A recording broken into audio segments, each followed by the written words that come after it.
ব্যথা লাগছে, আমি মরে যাব। মা, আমাকে বাঁচাও।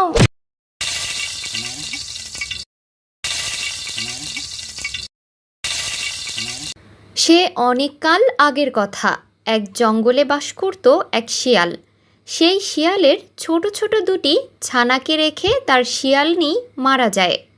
একদিন তার ছানারা বলতে লাগলো, বাবা, ও বাবা, তুমি তো বলেছিলে আমাদের সুন্দর একটা মা এনে দিবে।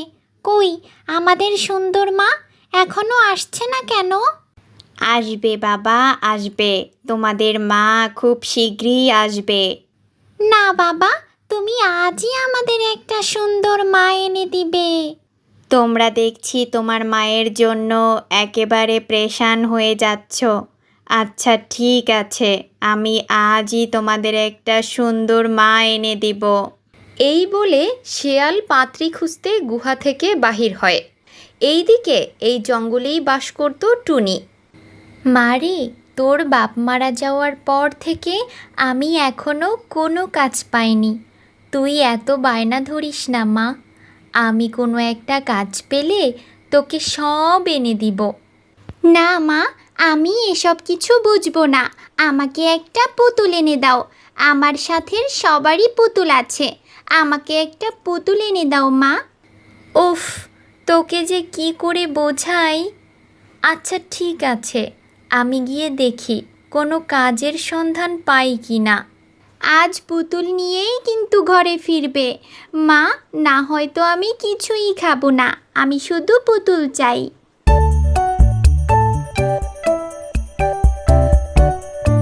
টুনি কাজের সন্ধানে বের হতেই শিয়াল টুনিকে দেখতে পায়।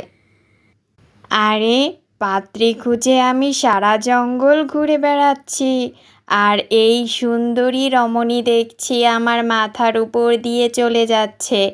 ওকে পেলে যেমন আমার জীবন ধন্য হবে, অন্যদিকে আমার ছানারাও এই সুন্দরী মাকে পেয়ে খুশিতে মেতে উঠবে। যাই, কাকশির কাছে গিয়ে দেখি তার কোনো ঠিকানা সে জানে কি না। তারপর শেয়াল টুনির ঠিকানা জানতে কাকের কাছে ছুটে চলে।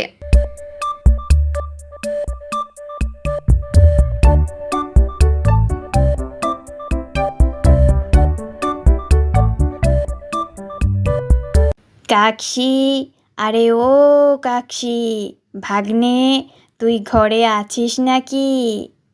হ্যাঁ মামা, আমি ঘরেই আছি। কি মামা, কোনো জরুরি কিছু কি? আরে হ্যাঁ হ্যাঁ, বড্ড জরুরি। আমার ছানারা তাদের মাকে হারিয়ে একেবারে পিপাসিত হয়ে গেছে। আমিও এতদিন পাত্রীর সন্ধানেই ছিলাম। আজ দেখতে পেলাম এক সুন্দরী আমার মাথার উপর দিয়ে উড়ে যাচ্ছে। তার গায়ের রং হলুদ, চোখ দুটো গোলাকার, কপালে একটি লাল টিপও রয়েছে। দেখতে একদম চাঁদের মতো চমকালো। তাকে তুই চিনিস কি? হ্যাঁ মামা, তাকে খুব ভালো করে চিনি। তাহলে শিগগিরই বল কে সে, তার জন্য যে আমার মন একেবারে উদাস হয়ে রয়েছে। সে টুনি মামা, টুনি। টুনি? সে কি টুনি? ওই টুনি যার জন্য আমি পাহাড়পুর জঙ্গল ছেড়ে পালিয়ে আসছিলাম? হ্যাঁ মামা, সে ওই টুনি। ওর সাথে আমার পুরনো অনেক হিসাব রয়েছে। শোন, তুই আগামীকাল টুনিকে নিয়ে আমার গুহায় বেড়াতে যাবি। তারপর শেয়াল তার গুহায় চলে যায়।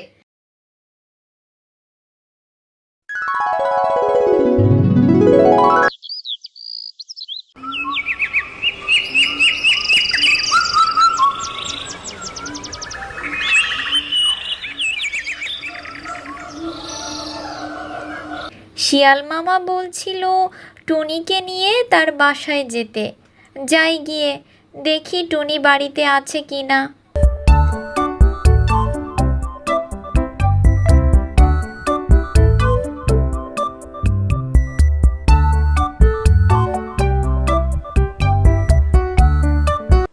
মা, তুমি আজও আমার জন্য পুতুল আনোনি? তুমি খুব খারাপ। সবার মা তাদেরকে পুতুল দেয়, তুমি আমাকে কিচ্ছু দাও না। মারে, অনেক চেষ্টার পরও কোনো কাজ মেলাতে পারিনি। না মেলাতে পারলাম তোর পুতুল। কাঁদিস না মা, আজ তোকে একটা পুতুল এনে দিব, কাঁদিস না। কিরে টুনি, মা মেয়ে কিসের গল্প করছিস?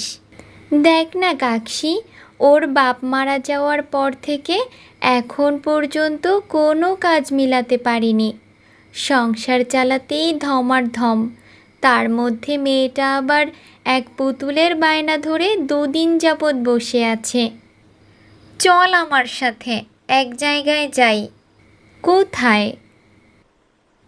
আগে চল, গেলেই তো দেখবি, হতেও পারে তোর কোনো কাজ মিলেও যেতে পারে।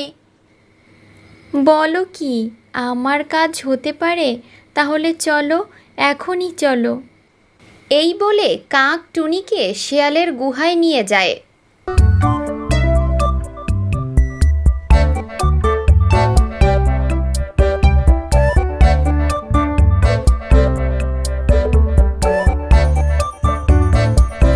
খোশ আমদেদ টুনি, এই অদমের বাসায় তোমাকে স্বাগতম। ছানারা, কাকসি, খাবার দাবার নিয়ে আসো যাও, আর ওনার বিশ্রামের ব্যবস্থা করো।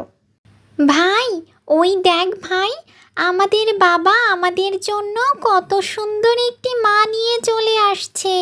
চল আমাদের নতুন মার কাছে যাই। ছানারা, একদম বেয়াদবি করবা না, সে এখন কেবলমাত্র তোমাদের আন্টি। আমার ছানাদের কথায় কিছু মনে করিও না টুনি, তুমি আমার আপ্যায়ন গ্রহণ করো। আমি তোমাকে এখানে আনার কারণ আমার ভাগ্নি কাকসি সব বলবে তোমাকে। আমি এই জঙ্গলের একমাত্র রাজা। আমাকে দেখলে বাঘে ভয় পায়, সিংহ পালিয়ে যায়, হাতিরা মাথা নিচু করে চলে, তাই তোমার ভয় পাওয়ার কোনো কারণ নেই। আমি কিছু বুঝতে পারছি না কাকসি। চল টুনি, তোকে বাসায় গিয়ে সব বলবো। যাই শিয়াল মামা, আবার আসবো আমরা। ঠিক আছে ভাগ্নি, যাও। তুমি টুনিকে আমার সম্বন্ধে সব কিছু খুলে বলো কিন্তু। তারপর কাক আর টুনি এখান থেকে চলে আসে টুনির বাসায়। এসে কাক টুনিকে শিয়াল সম্বন্ধে বলতে থাকে। তুই জানিস না কি টুনি, শিয়াল মামা এই বনের রাজা। তার সোনাদানা ধন দৌলতের কোনো কিছুর অভাব নেই, অভাব শুধু একটা মামির। কিছুদিন হলো তার বউ মারা গেছে। শিয়াল মামা তোকে খুব পছন্দ করছে। তুই যদি একবার তার বউ হতে পারিস, তাহলে তুই হবি রাজার হলের রানী। তুই ভেবে দেখ, আমি গেলাম। এই বলে কাক এখান থেকে চলে যায়, আর টুনি ভাবতে থাকে কি করবে। ওরা আমাকে এত আদর করেছে, এত ভালো ভালো খাবারও দিয়েছে।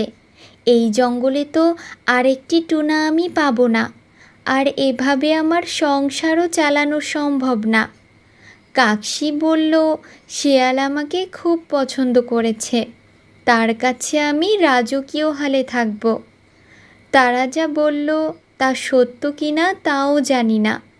আমি কি করব এখন, কিছু বুঝতেছি না। মা, তুমি কি ভাবছো? কিছু না রে মা। মা, তুমি আজও আমার জন্য পুতুল আনোনি? এই পুতুল পুতুল আর কত করবি মা, এবার বাদ দে তো এই পুতুল।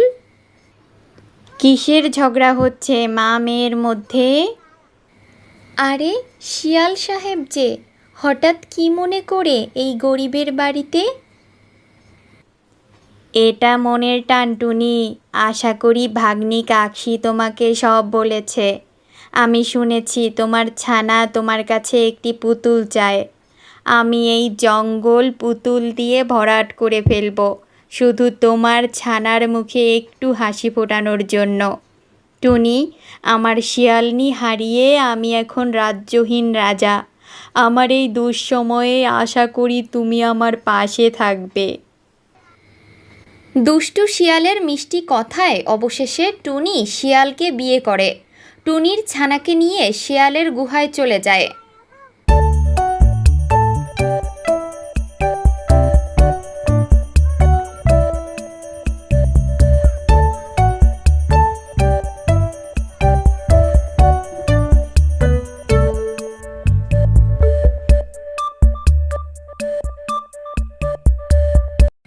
ওগো, তুমি না বলেছিলে আমার ছানাটাকে পুতুল এনে দিবে?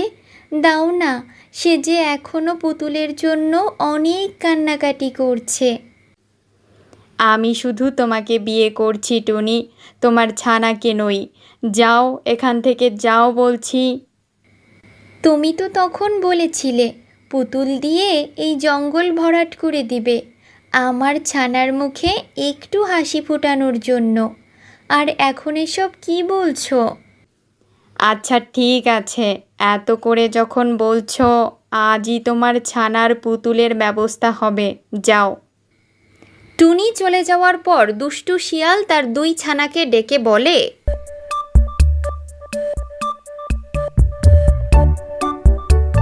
শোনো, তোমরা খেলা করো, আর খেলার কথা বলে টুনির কাছ থেকে টুনির ছানাকে নিয়ে আসবে। তারপর দূরে কোথাও নিয়ে এই নির্বুদ্ধটাকে মেরে ফেলে আসবে। বাকিটা আমি দেখব। যাও। মা, আমাদের বোনকে দাও না, আমরা বাহিরে গিয়ে একসাথে খেলবো। না বাবারা, বাহিরে বন্যপ্রাণীর ভয় আছে। না মা, আমি ভাইয়াদের সাথে খেলতে যাব। দাও না আমাকে ভাইয়াদের সাথে, আমি খেলবো মা, আমাকে যেতে দাও না। ওকে যেতে দাও টুনি, কাল ওকে একটা পুতুল এনে দিব। কাল থেকে ও পুতুল নিয়ে ঘরেই খেলবে, আজ বাহিরে খেলুক। যাস না মা, তোর জন্য যে আমার খুব চিন্তা হয়। তারপর শিয়ালের ছানারা টুনির ছানাকে খেলার কথা বলে গুহা থেকে অনেকটা দূরে নিয়ে যায়। কি মজা, কি মজা, বাহিরে খেলা করতে কি মজা। ভাইয়া, আমি প্রতিদিন তোমাদের সাথে খেলতে আসব। হ্যাঁ ঠিক আছে, এবার এসো আমাদের আদরের ছোট্ট বোন, আমরা খেলা শুরু করি। আহা, ও আমার খুব ব্যথা লাগছে, আমি মরে যাব। মা, আমাকে বাঁচাও। মা, মা, মা, আমাকে বাঁচাও। মরে গেছে, চল ভাই। আমার ছানাটার জন্য আমার এমন লাগছে কেন? ওর কোনো বিপদ হচ্ছে না তো? শিয়াল বাসায় নেই, গিয়ে দেখি মেয়েটা কোথায়।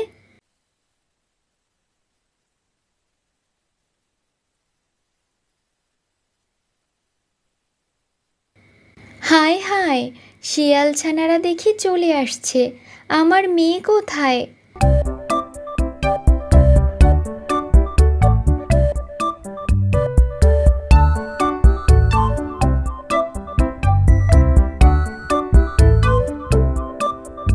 মা, তোর কি হলো? ওঠ মা, তোকে কারা মারলো? তুই আমার সব আশার আলো। ওঠ মা, একটা কথা বল, একটা পুতুলের জন্য কত কান্না কানলি, আমি তোকে একটা পুতুল দিতে পারিনি। ওঠ মা, ওঠ। দুষ্টু শিয়াল ছানারা, তোরা আমার মেয়েকে মেরেছিস, আমিও তোদের ছাড়বো না। এই বলে টুনি এখান থেকে গুহায় চলে যায়।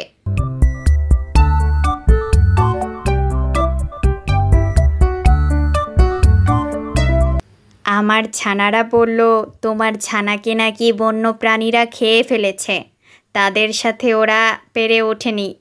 সংসার যেহেতু আছে, ছানা তো আরও জন্ম নিবেই, চিন্তা করো না টুনি। না, এসব নিয়ে আমি চিন্তিত না। তুমি না বলেছিলে তেলের পিঠা খাবে? তো পিঠা করব কি এখন? হ্যাঁ হ্যাঁ, তেলের পিঠা খেতে আমার বেশ ইচ্ছা করছে। তুমি পিঠা করো, আমি জঙ্গলের অন্য শিয়ালদের সাথে একটু সময় কাটিয়ে আসি।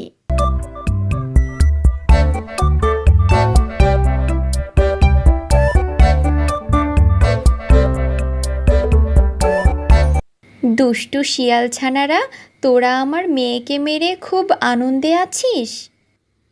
তারপর টুনি শিয়ালের 2 বাচ্চাকে মেরে উপরে ঝুলিয়ে দেয় এবং নিচে কড়াইয়ে আগুন দিয়ে দেয়। এবার তোদের বাবা এসে এই শব্দ শুনে বলবে আমার বউ পিঠা বানাচ্ছে।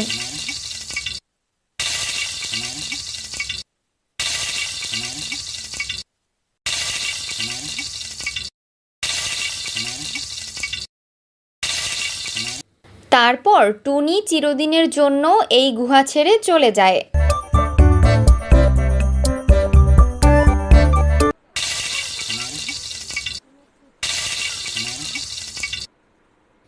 টুনি দেখতে যেমন সুন্দরী, ওর হাতের রান্নাও ভারী স্বাদ। আজকের পিঠাও খুব স্বাদ হবে। আমি পিঠার শব্দ শুনেই যে একেবারে মুগ্ধ হয়ে গেলাম। যাই, আজ আমি পেট ভরে পিঠা খাবো। হায় হায়, এই টুনি আমাকে কি সর্বনাশ করে গেল গো! আমার একমাত্র মা মরা 2টি ছেলেকে টুনি মেরে ফেলেছে। এই বলে শিয়াল কাঁদতে থাকে আর আফসোস করতে থাকে।